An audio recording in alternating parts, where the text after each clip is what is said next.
मी सौ अवंतिका हेमंत कदम, यशवंतराव चव्हाण महाराष्ट्र मुक्त विद्यापीठ अंतर्गत P18 B.एड अधिष्ठान अभ्यासक्रम आहे. त्यामधील पुस्तक क्रमांक EDU 403 अभ्यासक्रम आणि भाषा याचा आपण अभ्यास करूया. संक्रमणात्मक विरुद्ध चिंतनात्मक स्वरूप. संक्रमण म्हणजे बदल, एका अवस्थेतून दुसऱ्या अवस्थेत जाणे. प्रसिद्ध होणारा किंवा आपण वाचतो तो मजकूर बऱ्याच वेळा तात्कालिक विशिष्ट वेळेपुरता महत्त्वाचा असतो. तो चिरंतर स्वरूपाचा नसतो आणि काळाच्या ओघात विसरलाही जातो.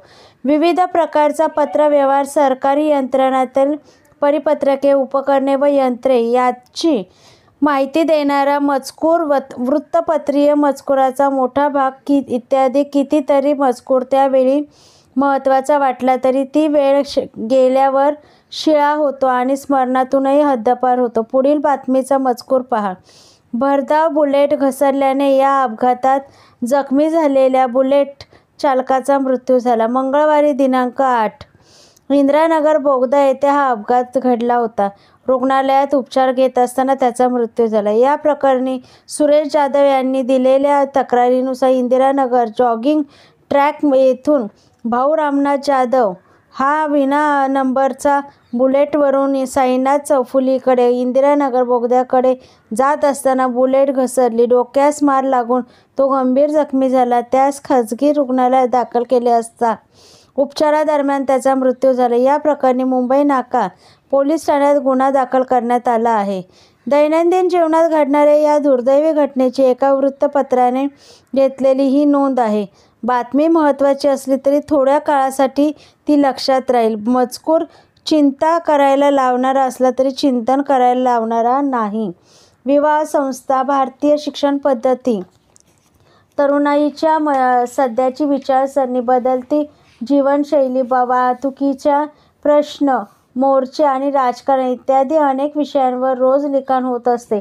शेकडो पुस्तके प्रसिद्ध होतात आणि त्यातील बरीचशी कालांतराने रद्दीतही जातात.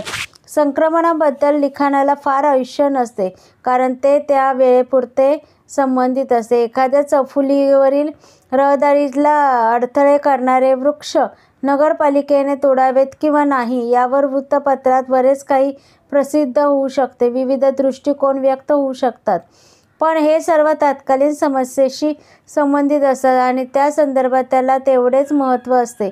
ती समस्या संपली की त्या संबंधीच्या लेखनाला फारसा अर्थ उरत नाही. छापून आलेले, प्रसिद्ध झालेले, पुस्तक रूपाने आलेले सर्वच लेखन चिरकाल टिकणारे नसते. खरे म्हणजे जास्त काळ टिकणारे मजकूर संक्रमणात्मक मजकुराच्या तुलनेने फार नसतो. मात्र काळाच्या ओघात टिकणारा मजकुराला वाचकाकडून नेहमीच दाद मिळत असते. असा मजकूर वाचक नेहमीच सादर करताना दिसून येतो. साने गुरुजींच्या श्यामची आई या पुस्तकाचे उदाहरण देता येईल. पुस्तक प्रसिद्ध होऊन 10-12 दशके झाली तरी त्या आजही वाचकाकडून मागणी कमी झालेली नाही. शेकडो वर्षानंतर शेक्सपिअरचे हॅम्लेट तेवढेच लोकप्रिय आहे. वि. स. खांडेकरांची ययाती आजही तरुण पिढीने आनंदाने वाचते. महात्मा फुलेंनी लिहिलेले लेख आजही वाचावेसे वाटतात. महात्मा गांधीजींचे माझे सत्याचे प्रयोग जगभर वाचले जातात. अशी आणखी अनेक उदाहरणे देता येतील. अशा लेखनाच्या लोकप्रियतेचे कारण म्हणजे विचार करायला लावते. वाचकाला ते अंतर्मुख करते, चिंतन करायला लावते. चिंतनात्मक स्वरूपाचा मजकूर फक्त वाचकाचे मनोरंजन करीत नाही तर त्याच्या मनाला एक नवी दिशा आणि आशा दाखवते, नवीन स्वप्न निर्माण करते, विचारमग्न करते. कारण असा मजकूर मानवी मूल्यांशी, जीवनातील प्रश्नांशी खूप जवळचे नाते ठेवून असतो. रामायण, महाभारत, गीता, ज्ञानेश्वरी, वेद आणि पुराणे, संत साहित्य ही सर्व चिंतनात्मक स्वरूपाच्या मजकुराची उत्कृष्ट उदाहरणे म्हणता येतील यात शंका नाही. काळाच्या ओघात त्या वेळी अनेक गोष्टी घडत असतात आणि त्या संबंधीचे वाचन लोक त्या वेळी करीत असतात. उदाहरण, एखादी व्यक्ती एव्हरेस्टवर जाण्याची स्वप्ने पाहत असते, प्रयत्न करीत असते आणि एक दिवस ती यशस्वी होते. त्यासंबंधीचा वृत्तांत वृत्तपत्रात प्रसिद्ध होतो आणि आपण तो उत्सुकतेपोटी वाचतो, कालांतराने विसरूनही जातो. दुसरं आहे, भाविकांचा एक ग्रुप मानस सरोवराची यात्रा करतो. तेथील सौंदर्य, पावित्र्य, खडतर प्रवास, नवनवीन अनुभव इत्यादी संबंधी आपल्या वाचनात येते. वाचकाला एक वेगळी अनुभूती येते. हळूहळू अशा वाचन अनुभवाचा बराचसा भाग विस्मृतीत जातो.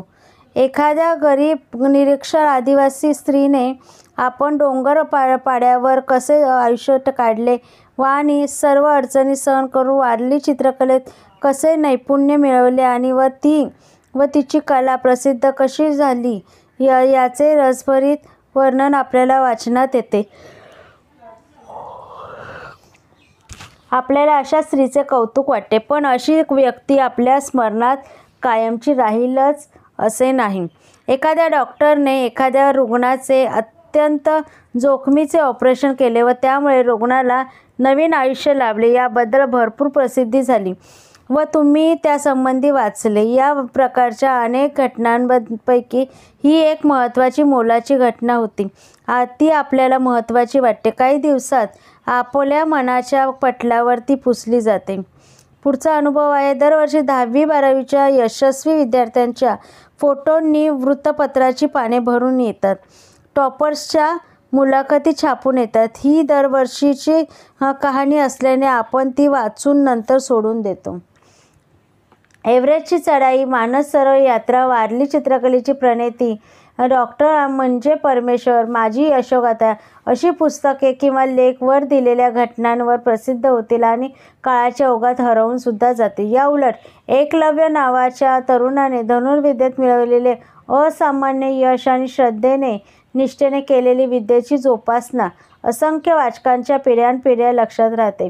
ज्यांनी आपल्याला प्रवेश नाकारला त्या द्रोणाचार्यांच्या सर्वात प्रिय असलेल्या शिष्यापेक्षाही अर्जुनापेक्षाही धनुर्विद्येत एकलव्य पारंगत होता. हेही प्रत्येक प्रवेश नाकारलेल्या गुरुवरील श्रद्धेपोटी व स्वतःच्या प्रयत्नांपोटी. आकाश एवढे यश मिळवून त्यांचे पाय मात्र जमिनीवरच राहिले आणि आचार्यांनी मागितलेली गुरुदक्षिणा, उजव्या हाताचा अंगठा कुठल्याही प्रकारचा विचार न करता मनात न आणता त्याने देऊन टाकला.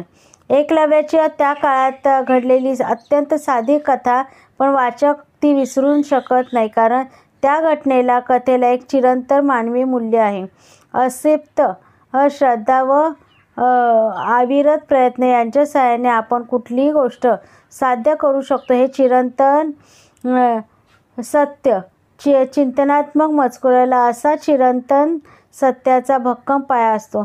कितीही संक्रमणे झाली तरी असे साहित्य अनेकांना पिढ्यानपिढ्या स्फूर्ती देत असते. अनेकांना जीवनाला नवी उमेद आणि स्वप्नांना पंख देत असते. चिंतनात्मक वाचन मजकुराचे विशिष्ट म्हणजे सदा सर्व काळ वाचकाच्या हृदयाला आणि बुद्धीला भुरळ घालीत असते. जीवनाचे नग्न सत्य किंवा निखळ सत्य दाखविण्याचे धैर्य त्यांच्यात असते. तात्कालिक किंवा संक्रमणात्मक वाचन मजकूर किंवा चिंतनात्मक वाचन मजकूर यातील फरक आता तुमच्या लक्षात आला असेल. या ठिकाणी हेही लक्षात घ्यायला हवे की जे लेखन किंवा वाचन साहित्य किंवा वाचन मजकूर त्या काळी संक्रमणात्मक किंवा तात्कालिक वाटतो, त्यातून ती चिंतनीय व चिरंतन असतो, तो मजकूर टिकतो. याचाच अर्थ असा की आज जो वाचन मजकूर तात्कालिक वाटतो आणि वाचन मूल्य जीवनमूल्य असेल तर तो चिरंतन कालपर्यंत लोकप्रिय होतो, कारण चिंतन विचार करण्यासारखे बरेच काही त्यात असते. बहिणाबाई चौधरी कुठल्या महाविद्यालयात गेलेल्या नव्हत्या, पण त्यांच्या अत्यंत सोप्या आणि सुंदर मराठीतील गाणी आपल्याला दैनंदिन जीवनाविषयी चिंतन करायला लावतात. तीच गोष्ट रामदासांचे मनाचे श्लोक आजही आपल्या भारावून टाकतात आणि मानसशास्त्रज्ञालाही देखील विचार करायला लावू शकतात. मीरेची भजने, कबीराचे दोहे, खलील जिब्रानचे साहित्य आणि चिंतनात्मक मजकुराची अप्रतिम उदाहरणे आहेत. लक्षात ठेवा, संक्रमणात्मक वाचन मजकूर तात्कालिक घटना किंवा व्यक्ती अथवा विषय यांच्याबद्दल असतो. बदलत्या काळानुसार त्या मजकुरात जीवनाविषयी संबंधित चिरकालापर्यंत चिंतन करण्यासारख्या गोष्टी असतात त्या टिकून राहतात. संक्रमणात्मक मजकूर अल्पकाळ टिकणारा किंवा वाचकाच्या स्मरणात फार काळ न राहणारा असतो. पण चिंतनात्मक मजकूर दीर्घकाळ टिकणारा व वाचकाच्या कायम स्मरणात राहणारा असतो.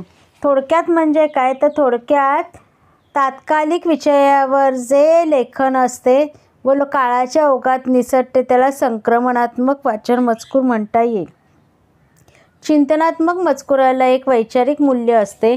म्हणजे असा मजकूर विचारांना चालना देतो, बुद्धी सतेज करतो आणि जीवनाबद्दलची आपली समज वाढीस लावतो. नाही कारण असा मजकूर व्यक्तिगत पातळीवरचा किंवा व्यक्तिगत संबंधातून निर्माण झालेला असतो. त्याला सार्वत्रिक किंवा वैश्विक मूल्य नसते. त्यामुळे त्याला चिंतनात्मक मजकूर म्हणता येणार नाही. वैश्विक मूल्य म्हणजे युनिव्हर्सल व्हॅल्यू. मजकूर साधा सोपा वाटला, सहज वाचावासा वाटला तरी तो वाचकाला प्रिय असतो, कारण त्याचा पाया जीवनमूल्यांवर आधारित असतो आणि तो जीवनाविषयी वाचकाला चिंतन करायला लावणारा असतो. नाही, चिंतनात्मक मजकूर अत्यंत साध्या सामान्य विषयावर व सोप्या भाषेत असू शकतो. उदाहरणार्थ श्यामची आई. पुढचा मुद्दा आपण अभ्यासूया. त्यामध्ये आहे स्कीमा, उपपत्ती, त्याचे अर्थ, स्वरूप आणि उपयोजन. स्कीम अर्थ म्हणजे काय तर स्कीम अर्थ म्हणजे लिखित किंवा छापील स्वरूपाचे जे काही वाचनासाठी म्हणून असेल त्याला आपण मजकूर म्हटले आहे. मजकुराचा विचार आपल्याला दोन बाजूंनी करायला हवा. मजकुरात दोन घटक असतात किंवा मजकुराला दोन पैलू असतात. मजकुराचे पहिले रूप दृश्य असते, म्हणून मजकूर आपण डोळ्यांनी पाहू शकतो, वाचू शकतो. हे दृश्य स्वरूप शब्दसमूह, वाक्ये, परिच्छेदे इत्यादींनी तयार झालेले असतात. कारण मजकूर जोपर्यंत वाचत नाही तोपर्यंत तो निर्जीव असतो. आपण मजकूर वाचू लागल्यावर तो आपल्या मनपटलावर जिवंत होतो. आपण मजकूर जेव्हा लिहितो असतो त्यावेळी तो शब्द, वाक्ये इत्यादींना एक प्रकार घेत असतो. दृश्य मजकूर प्रत्यक्ष साकार होण्यासाठी लेखकाच्या मनात एक दृश्य अवस्था असते. मजकूर दृश्य स्वरूपात घेण्यासाठी या अदृश्य घटनेचे किंवा संरचनेचे कार्य फार महत्त्वाचे असते. इत्यादी मजकूर बांधणे कोणत्याही जी अदृश्य संरचना कार्यरत असते तिला म्हणजेच स्कीमा असे म्हणतात. म्हणजे लॉंगमॅन डिक्शनरी ऑफ अप्लाय लिंग्विस्टिक मध्ये स्कीमा असे म्हणतात. ह्याचं शॉर्ट फॉर्म आहे. स्कीमाची व्याख्या पुढीलप्रमाणे आहे. Schema is the underlying structure which account for the organization of a text or discourse. या वाक्यातून तीन गोष्टी महत्त्वाच्या आहेत. एक म्हणजे the organization of a text, the underlying structure accounts for. Schema ही मजकुराच्या तळाशी असलेली एक संरचना, द अंडरलाइंग स्ट्रक्चर आहे. या संरचनेमध्ये म्हणजे अकाउंट्स फॉरमध्ये मजकुराला सुसूत्रता येते आणि ते आपल्याला दिसते त्या स्वरूपात त्याची बांधणी होते. यामध्ये एक कृती दिलेली आहे ती आपण वाचूया. सकाळच्या संपादकाला एका वाचकाने लिहिलेले पत्र खाली दिले आहे. ते वाचा व त्या पत्राच्या दृश्य स्वरूपाबद्दल काय सांगता येईल त्याचा विचार करा. या पत्राचा स्कीमा काय असू शकेल. संपादक महोदय, दिनांक 20 मेच्या रविवार सकाळमधील शिक्षण पद्धती बदलण्याची गरज हे आपले संपादकीय विचार करायला लावणारे आहे. सध्याच्या शिक्षण पद्धतीत आमूलाग्र बदल व्हायला हवा यात शंका नाही. जगाने नोंद घ्यावी असे एकही संशोधन गेल्या 70 वर्षात आपण जगाला देऊ शकलो नाही. तसेच जगातील प्रत्येक 100 विद्यापीठात मानव एकही कला विद्यापीठ नाही. ही दुर्दैवाची गोष्ट आहे. याचे मुख्य कारण म्हणजे कालबाह्य अभ्यासक्रम, रद्दी शैक्षणिक पुस्तके, कंटाळवाणे मूल्यमापन पद्धती आणि निरर्थक परीक्षा. यामुळे शाळा व महाविद्यालयातले तरुण मुलामुलींचे कोंडवाडे झाले आहेत. परीक्षेत पास होणे, भरपूर मार्क मिळवणे आणि कोणत्याही मार्गाने डिग्री हस्तगत करणे म्हणजे शिक्षण अशी अनेकांची समजूत आहे. चिंतन, संशोधन, नवी दृष्टी, नवी स्वप्न, नवा विचार, नवी क्षितिजे यांना आपण केव्हाच हद्दपार केले. शिपायापासून ते पंतप्रधानांपर्यंत आणि रस्त्यावरील माणसापासून थोर विचारवंतापर्यंत सगळेच म्हणतात की आपली शिक्षण पद्धती सर्वार्थाने लवकरात लवकर बदलणे गरजेचे आहे. पण संपादक महोदय, हे करणार कोण? पोरकट, नादान आणि विचारशून्य राजकारणी, वांजोटे विचारवंत आणि असहाय्य जनता यातून कोणती सशक्त शिक्षण पद्धती बाळगणे गरजेचे आहे? असो, विचारांना खाद्य देणारे संपादकीय लिहिण्याबद्दल धन्यवाद. आपला वाचक मोहन विचारे. दृश्य मजकुराची रचना जी केली आहे त्या पहिल्या परिच्छेदामध्ये वृत्तपत्राचे नाव, दिनांक, संपादकीय विषयाचे उल्लेख व त्याबद्दलची प्रतिक्रिया लिहिलेली आहे. दुसरा परिच्छेद संपादकाच्या विचाराशी सहमती आणि शिक्षण पद्धतीत नवे संशोधन नाही, तसेच जगाच्या क्रमवारीत आपण कोठेही नाही हे सत्य अधोरेखित. तिसरा परिच्छेद कुजलेले शिक्षण पद्धती व नव्या दृष्टीचा अभाव यांना थोडक्यात स्पर्श.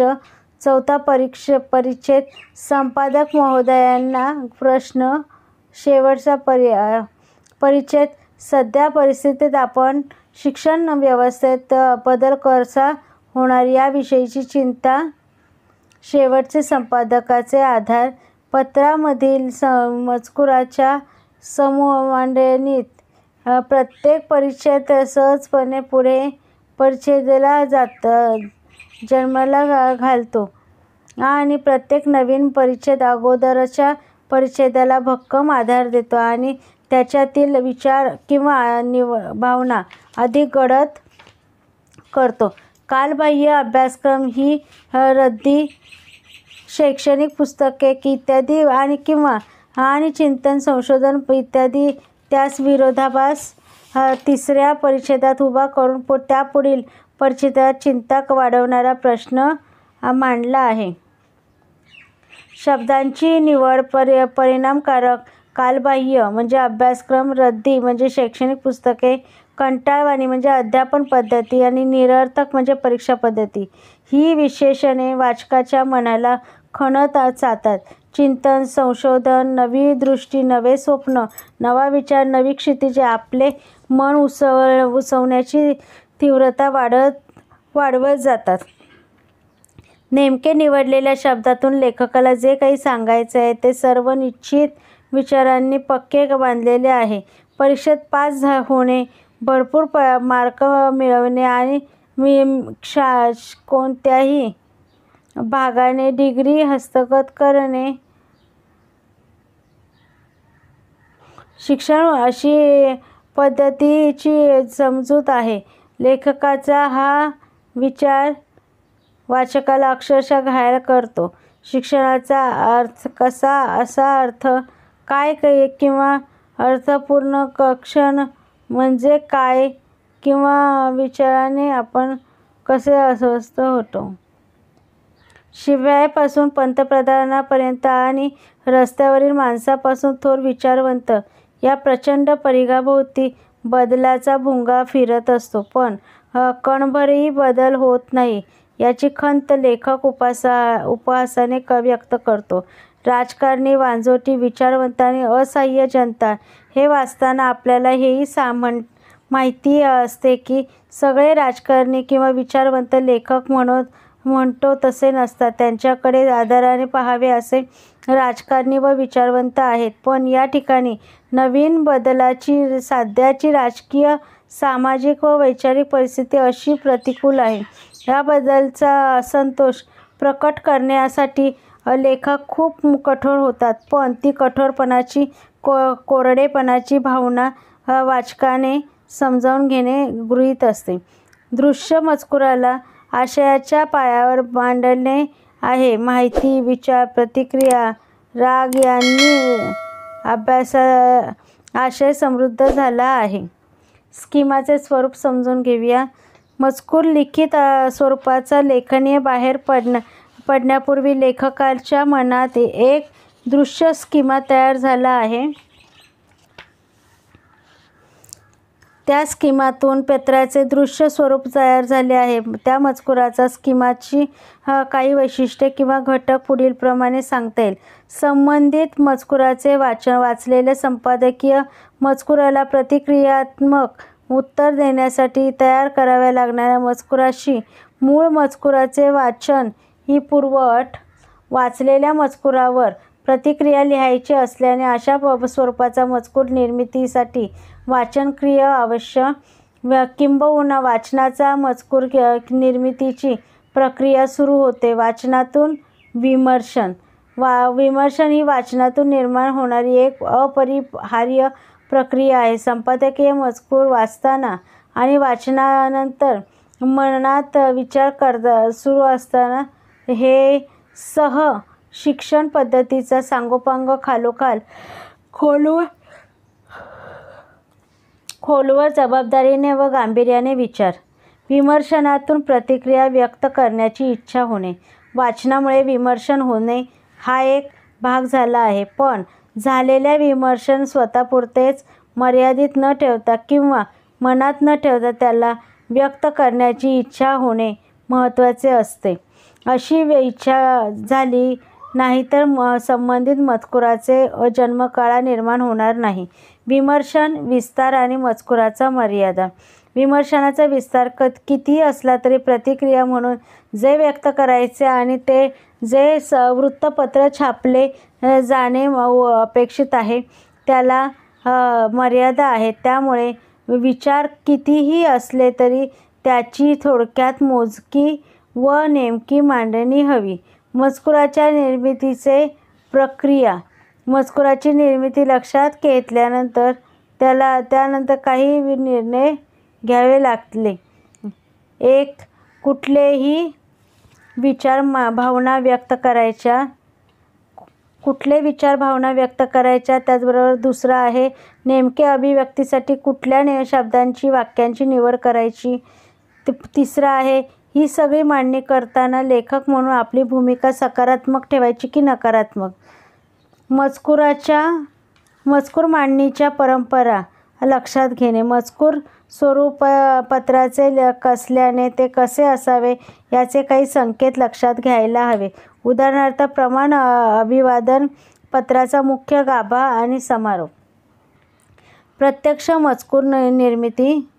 वरील सर्व प्रक्रिया परिपाक म्हणून पत्रलेखन सुरू होणे आणि त्या विशिष्ट स्वरूपाचा मजकूर निर्मितीला प्रारंभ होणे. प्रतिक्रियात्मक आणि प्रतिसाद म्हणून लिहावयाच्या दृश्य मजकुराच्या तळाशी असे स्कीमा तयार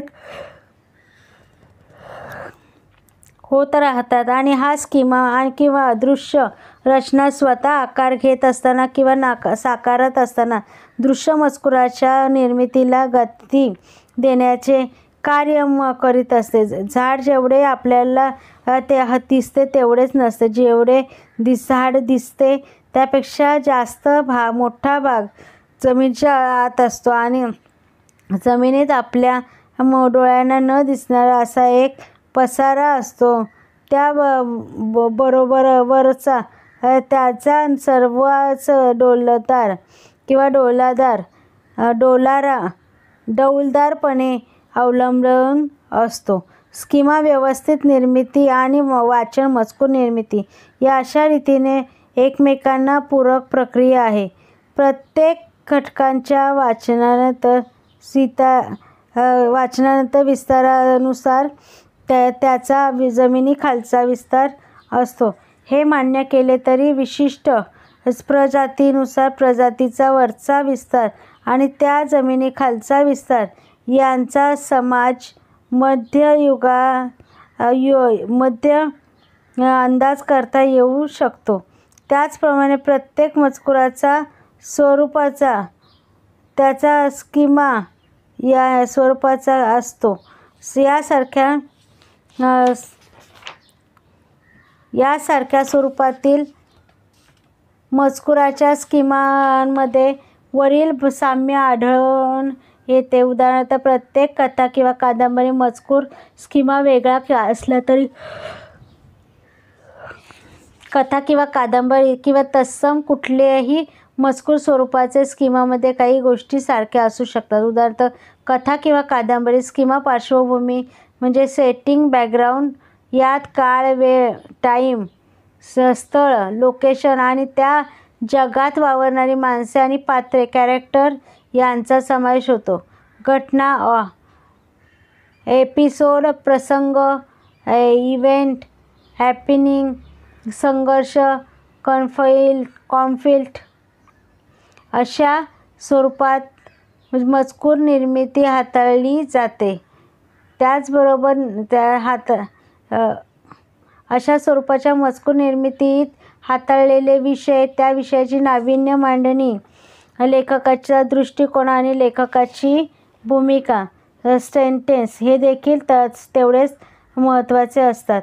एखाद्या चर्चेनंतर वाचन मजकुराची स्वरूपता, पत्र, प्रवासवर्णन, निवेदन, रिपोर्ट, अनुभव कथन इत्यादी त्यांच्या स्कीमा संबंधी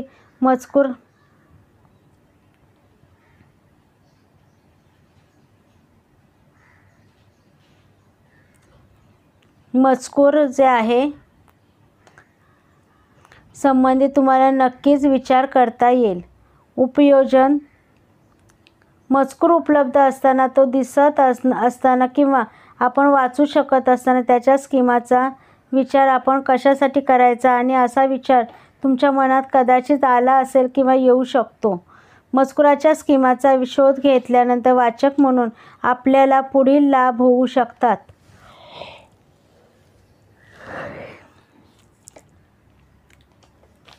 मजकुराचा हेतू लक्षात येतो.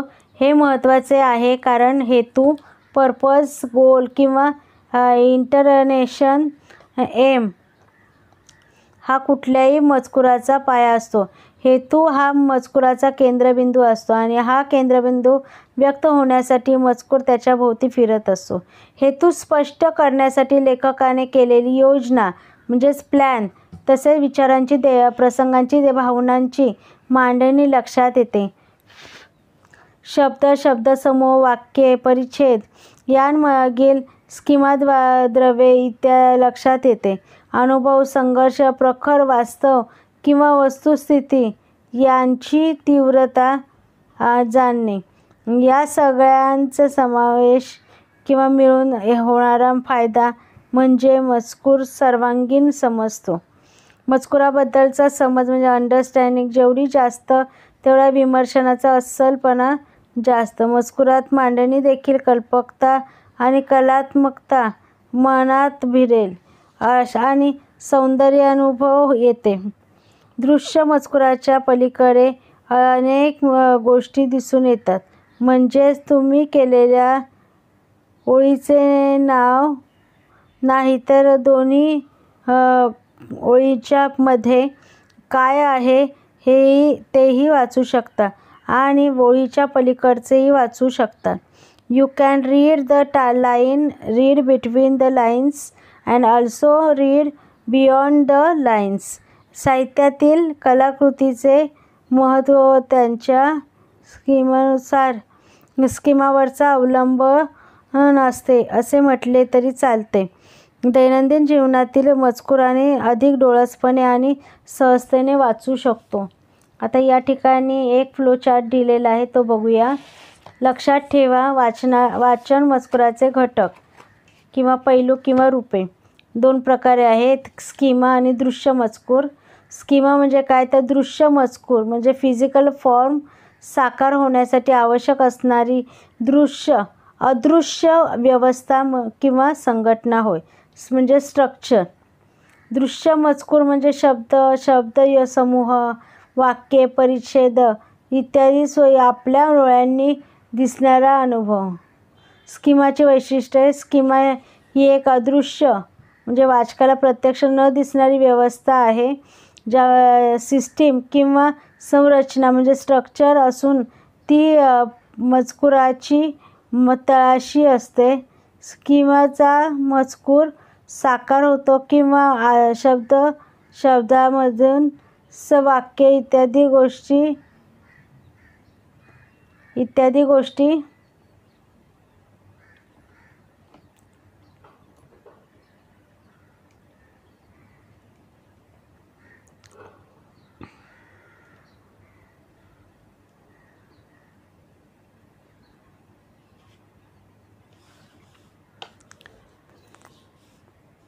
स्कीमानुसार मजकूर साकार होतो किंवा शब्दसमूह, वाक्ये इत्यादीच्या माध्यमातून आकार घेतो. मजकुराच्या विषयाचे म्हणजे सब्जेक्ट मॅटर किंवा आशय कंटेंट नुसार हा स्कीमा तयार होतो व स्कीमाला अनुसरून मजकूर तयार होतो. अमुक एका मजकुराचे स्वरूप असेच का, याचे उत्तर त्याच्या स्कीमात सापडते. पुढचं आहे स्कीमा प्रक्रियेचे टप्पे किंवा पायऱ्या म्हणजे स्टेजेस. जो मजकूर व्यक्त होणार आहे त्याच्या विषय आशयाबद्दल विचार चिंतन. वाचन मजकुराविषयी आशयाची व्याप्ती आणि मर्यादा. व्यक्त करावयाचे वाचन मजकुराची अभिव्यक्ती परंपरा म्हणजे कन्व्हेंटिंग ऑफ एक्सप्रेशन. उदाहरणार्थ नाटक, कादंबरी, परिपत्रक, नोटीस इत्यादीची समज. अभिव्यक्तीसाठी लागणारी भाषिक सामग्री म्हणजे लँग्वेज फॉर्म्स, तयारी, प्रिपरेशन फॉर रायटिंग. स्कीमाचा आकार किंवा प्रकार निश्चित करणे. स्कीमानुसार वाचन मजकुराची रचना होणे. वाचन मजकुराचा स्कीमा लक्षात घेण्याचा फायदे. यामध्ये वाचन मजकुराची वैशिष्ट्ये, रचना, त्यामागील हेतू व योजना समजते. विचार, भावना, अनुभव, वास्तव यांची मांडणी म्हणजे प्रेझेंटेशन. तीव्रता आणि भाषिक सौंदर्य म्हणजे शब्द, वाक्यरचना, भाषिक अलंकार इत्यादी लक्षात येते. मजकुरातील कल्पना म्हणजे आयडियाज, कल्पकता म्हणजे इमॅजिनेशन आणि कलात्मकता म्हणजे आर्टिस्टिक स्ट्रक्चर. तसेच जीवनाकडे बघण्याचा दृष्टिकोन, ॲटिट्यूड ऑफ लाईफ याचा एकत्रितपणे वाचकाला सौंदर्यानुभव येतो. वाचन मजकूर सर्वांगांनी किंवा सर्वार्थाने समजल्याने वाचकाचा जीवनाविषयक समज वाढतो व त्याचे विचार, भावना अधिक प्रगल्भ होतात. या ठिकाणी काही कृती दिलेल्या आहेत.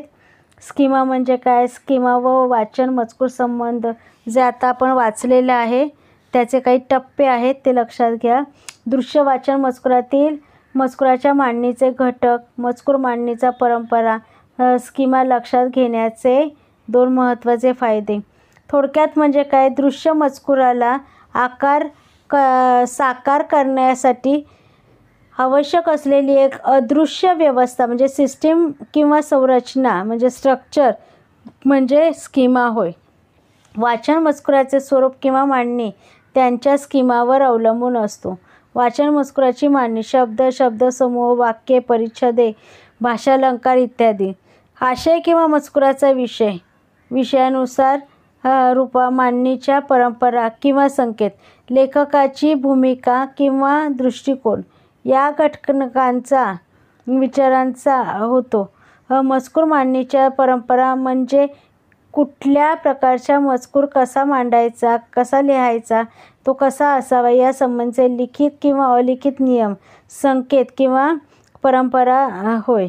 उदाहरणार्थ वैयक्तिक पत्रे म्हणजे पर्सनल लेटर, औपचारिक पत्रे म्हणजे फॉर्मल लेटर्स, कथा, कविता, निवेदन, जाहिरात, प्रवास वर्णन विविध प्रकारच्या नोटिसा, बैठकीचा अजेंडा इत्यादींचे लेखन, रचना, मांडणी करताना ती कशी करावी किंवा कशी असावी ते गृहीत धरलेले असते. वाचकाने स्कीमा तयार लक्षात घेण्याचे 2 महत्त्वाचे मुद्दे आहेत. ते म्हणजे वाचन मजकुराच्या मागे असलेली अदृश्य स्वरूपातील व्यवस्था म्हणजे स्कीमा व तिचा प्रत्यक्ष दिसणारा किंवा आपण वाचत असलेला मजकूर यांच्याशी प्रभावी यांचा संबंध लक्षात आल्यामुळे मजकुराची केलेली रचना इत्यादीतील आशय, लेखकाचा हेतू, दृष्टिकोन समजायला मदत होते आणि मजकूर नीट समजल्यामुळे विमर्शन कसदार होते. वाचनाचा दर्जा सुधारतो, वाचकाची जीवनाविषयीची समज वाढीस लागते आणि व्यक्तिमत्व समृद्ध होते. धन्यवाद.